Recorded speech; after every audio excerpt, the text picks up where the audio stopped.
the major prophet kum chacha. On say me catch was say bomoden na hwe too much GH. On say me kan ye nyane bone pa na kase ye pe wo wiase ya asondin. Asondin ti na Adam wo hu nyame yenu nyam no. Wo hu ne ma bi a wo hwehwehwehwe e wo other place ni ade. Cat won na bomoden na be hwe too much GH be hwe na subscribe bomoden o be hwe pe na wa ye subscribe o subscribe subscribe na subscribe na o subscribe a na wo benya ne ma pe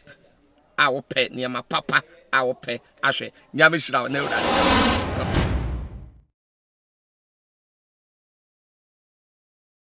Order for mema obibia akwaba ede eba ye fidie kase yi so breaking news bra so say too much ede ebebe som mu enie na abusian for ene de de eye honorable MP for Asin Central honorable Kennedy Ejapon akokopie mu ewo eye court asindi bia ankasa enesa na ne ho nsensem a ababeto edwa nyina enie busian umayembonra ensem no emu eye enche ye bia na ye papa honorable Kennedy Ejapon MP for Asin Central wodi nsem bi ebebeto edwa edefa eye judge pania wotena eye nensem eso eka ye emra chese ne nsase nsensem bi ebebeto edwa no eso no wodi ebebeto edwa se eye ajagefo no ade adamudie no no wonte se anasa wobeja adamudie de aye katasumu maso ne wonko ne ba no na eye the west stupid eba abonte edi free eye nenum enunti no ma eye na Ghana fo bebre na esusu se enye no kwan so a eno no se eye mampanyi say eye MP ana one abumwa mutimi bie wano ekasa ensem we de che eye judge ni panyi say oye stupid the word na we use ye no enye ne kwan so a eno no na eno na ema eye yem papa honorable Kennedy Ejapon wo ba ye on the 7th of September ebebe apologize say ye publicly de ema eye judge say we use eye such words into say we portrays eye ye wa wo fam ana say share ehye no say ensem no wo mo anka ne ye na anase ensem no se denka wo senka wo mo ye hwehwemu eka no na ankosa amfama no na nunti wo yusu kase bia na ense emfata all because of eye abufu a na ewo ni mu no wo mo emfa enche no se oka sa ensem no na de chopa we atu edwa no dodo na enetwe ensem no sere ene abasa ema ye maame professor na gino pokwa jemampode na no betu mu se ehun behia se eye court ene eye honorable eni no nyonyo because se Yejano say wa pacho enti wonkwa eno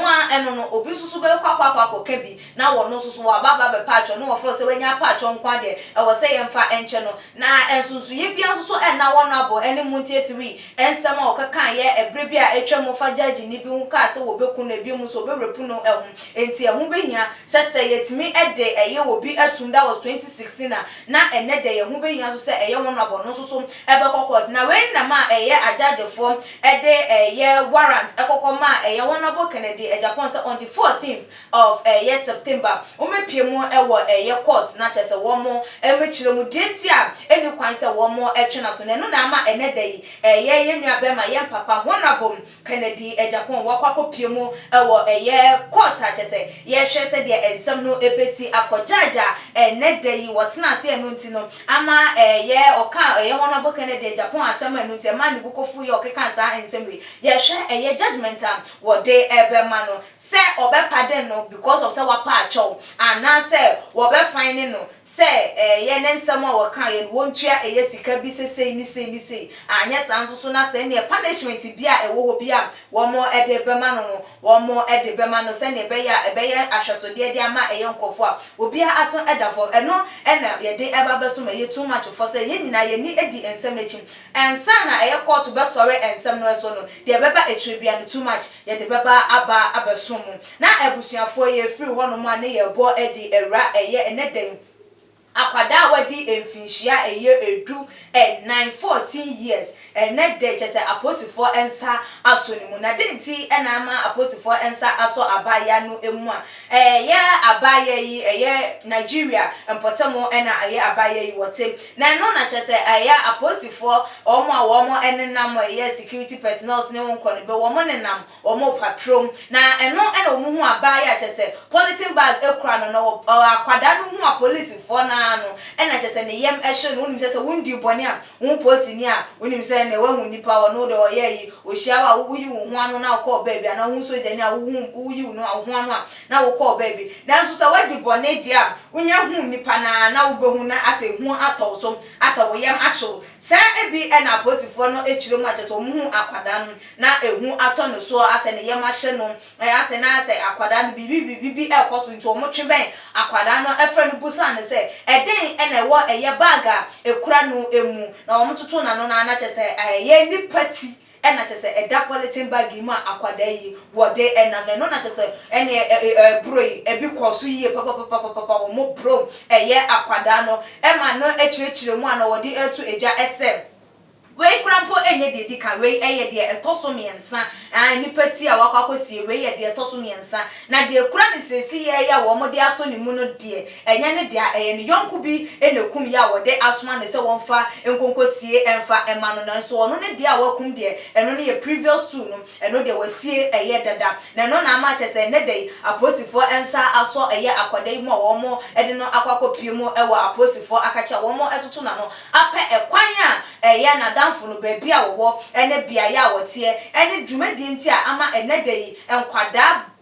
yan totofe wate se wo mo omutiminya akokodro ekum nipa enya akokodro se wo mo edi ekwakosie enti ni nyina mu na busua ye ni edi eche de baba ba so mo na ye hwe se de enwoma ekoi se ye nkwada yi enete bia na se eye eso wo mo afa wo mo emu eye wie ye mre ena ba anase eyentete ya awofo ntimi emfa entete wo mo mapa enti ena enedei ama enkwada no wo maso ye din to the extent say wo mutimi ye bibia wo mo endwen eye eho abusuafo ensem we de chese aboye puseye papa aye chese aye ahodwe na so ni nyina mu se de medical yaka eye ho na bo Canada Japan de ye ni de che de beba be piem bia no ye de beba aba besom say ye fine say ye punishment anase ye be pardon na ye de beba abesom akwada yi susu de ye ni e de che say eye yonku ya wono so man no abo ne pass wonkonkosie ne de man bibia ebebepie ma ye de nyina ebeba aba so ne ntimanyi wa fide ne free subscribe sa wonye ya na follow ye ewo ye IGP Atuma GH_ midin e de ekwia sikapa makram